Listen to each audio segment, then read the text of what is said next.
Əslində bu proses gözlənirdi ki, seçkilər dövrünə biraz qalmış, Ermənistanda siyasi gərginlik daha da artsın və biz bunun artıq təzahürlərini bir müddətdir görürük.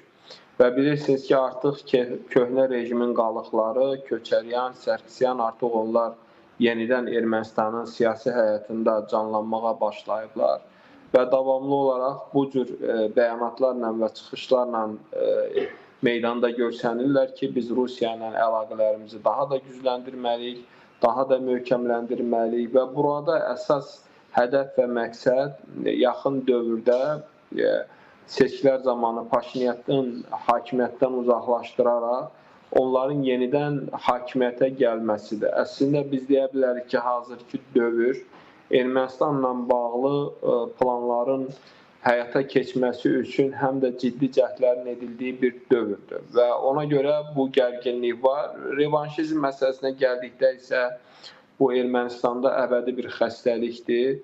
Bu heç zaman yəni Ermənistan həyatından yaxın dövrdə çıxmayacaq.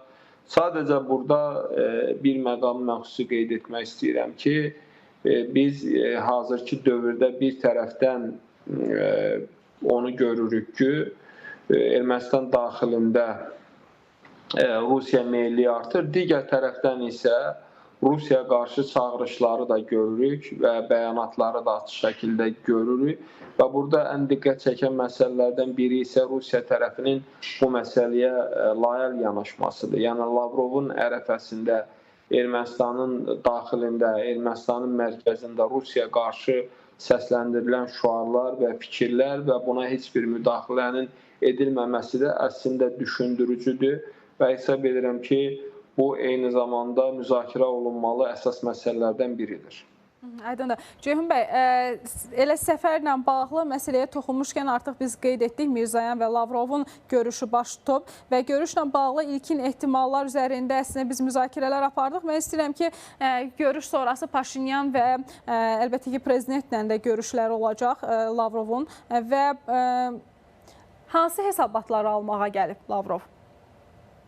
Mən hesab edirəm ki, artıq Rusiya tərəfi belə bir qənaətə gəlib ki, sizin də qeyd etdiyiniz kimi Ermənistan hesabat verməlidir.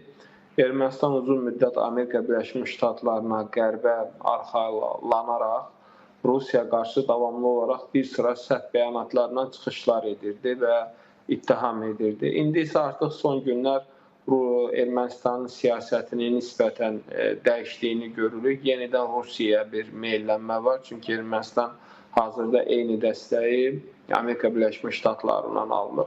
Hesab edirəm ki, Lavrov Rusiya tərəfinin mesajlarına Ermənistanın diqqətinə çatdıracaq. Əslində mənim proqnozum ondan ibarətdir ki, düzdür, hələ bu münaqişə bitməyib.